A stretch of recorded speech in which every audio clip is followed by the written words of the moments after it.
আসসালামু আলাইকুম everyone, welcome to my YouTube channel. তো আজকে আমি চলে এসেছি আরেকটা নতুন ভিডিও নিয়ে। তো আজকে আমি কমলা লেবু দিয়ে সাবান কীভাবে বানাতে হয় সেটা তোমাদেরকে দেখাবো। তো এখানে আমি একটা কমলা লেবু নিয়ে নিয়েছি, দেখতে পাচ্ছ, আর একটা প্যাড সাবান নিয়ে নিয়েছি। এই শীতের সিজনে অ্যাভেলেবেল কমলা লেবু পেয়ে যাবে তোমরা মার্কেটে। কিন্তু কমলা লেবুর খোসাটাকে ফেলে না দিয়ে তোমরা এরকমভাবে সাবান বানিয়ে নিতে পারবে। এর জন্য নিয়ে নিতে হবে একটা প্যাড সাবান, গ্লিসারিন যুক্ত সাবান। তো সাবানটাকে আমি এখন ভালো করে পিস পিস করে কেটে নেব। তো আমি দেখতে পাচ্ছ পিস পিস করে কেটে নিয়েছি। এর থেকে ছোট ছোট টুকরো করে সাবানটা কেটে নেব। তো দেখতেই পাচ্ছ তোমরা, আমি সাবানটাকে ছোট ছোট টুকরো করে কেটে নিয়েছি। এখানে আমি কমলা লেবু আর কমলা লেবুর খোসাটা দুটোই আমি ইউজ করব সাবান বানানোর জন্য।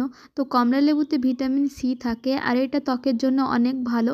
তো আমি খোসাটাকে মিক্সচার জারে দিয়ে দিচ্ছি মিক্স করার জন্য, দেখতে পাচ্ছ, আর কমলা লেবুগুলোকেও আমি দিয়ে দিচ্ছি। তো কমলা লেবুর খোসা আর কমলা লেবুগুলোকে আমি মিক্সচার জারে দিয়ে দিয়েছি। এবার আমি মিক্স করে নিয়ে আসবো। তো দেখতেই পাচ্ছ আমি মিক্স করে নিয়ে চলে এসেছি। এটাকে আমি ছাঁকনির মাধ্যমে ছেঁকে নিয়েছি যেন এর ভিতরে কোনো লাম্পস না থেকে। আর দেখতেই পাচ্ছ কত সুন্দর একটা কালার এসছে, ন্যাচারাল কালার। তোমরা বাজারের কেমিক্যাল যুক্ত সাবান ছাড়া বাড়িতে এরকমভাবে সাবান বানিয়ে নিতে পারবে। আর এটা ত্বকের জন্য অনেক ভালো, তোমরা ইউজ করলে ত্বকের জেল্লা ফিরে পাবে। আর লেবুতে ভিটামিন সি থাকার জন্য এটা ত্বকের ট্যান পড়া দূর করে এবং তোমার ত্বককে সুন্দর করে তুলতে সাহায্য করে থাকে। তো দেখতেই পাচ্ছ তোমরা, আমি একটা বাটিতে জল দিয়েছি, জলটা ফুটছে, আর একটা বাটিতে আমি গ্লিসারিন যুক্ত সাবানটাকে দিয়েছি। এবার আমি সাবানটাকে গলিয়ে নেব। যতক্ষণ ধরে গলতে থাকবে ততক্ষণ ধরে আমি একটা চামচের সাহায্যে নাড়তে থাকবো, নাহলে এটা জমে যেতে থাকবে।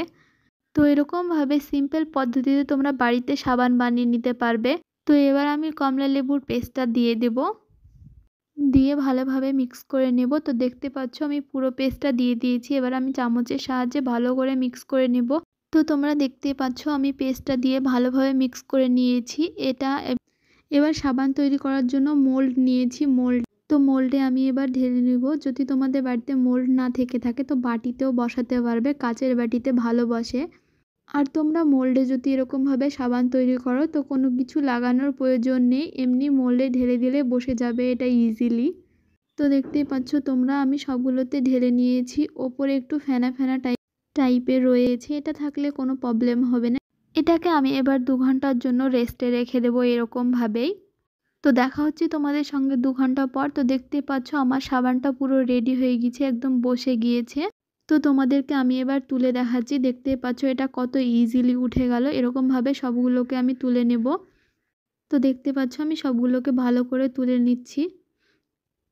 তো দেখতে পাচ্ছ তোমরা আমার সাবানগুলো কত ইজিলি ভালোভাবে উঠে গিয়েছে। তো কত সুন্দর লাগছে ন্যাচারাল সাবান দেখতে। এরকমভাবে তোমরা বাড়িতে সাবান বানিয়ে নিতে পারবে। একটা গ্লিসারিন সাবানযুক্ত সাবান নিলেই তোমরা 4-4টি এরকমভাবে সাবান বানিয়ে নিতে পারবে। এটা আমি এবার তোমাদেরকে ইউজ করে দেখাচ্ছি। দেখো কত ফেনা হচ্ছে। তো এইভাবে সাবান তৈরি করে তোমরা অনেক দিন অবধি রেখে দিতে পারবে এরকমভাবে নর্মাল অবস্থাতে তোমরা। আর এটা তোমরা সারা শরীরে অ্যাপ্লাই করতে পারবে। এটা ভালো, ত্বকের জন্য অনেক ভালো সাবান। এই সাবানের ব্যবহারে ত্বকের মধ্যে যদি কালো দাগ থাকে সেটাও দূর করে দেবে আর তোমার ত্বক উজ্জ্বল ফর্সা করে তুলবে। আর ত্বকের মধ্যে একটা ইনস্ট্যান্ট গ্লো পাবে এই সাবানের মাধ্যমে। আর তো বন্ধুরা, তোমরা কখনো আর কমলা লেবুর খোসা এরকমভাবে ফেলে দেবে না, এরকমভাবে বাড়িতে সাবান বানিয়ে নিতে পারবে। তো ভিডিওটা ভালো লাগলে লাইক, কমেন্ট, শেয়ার।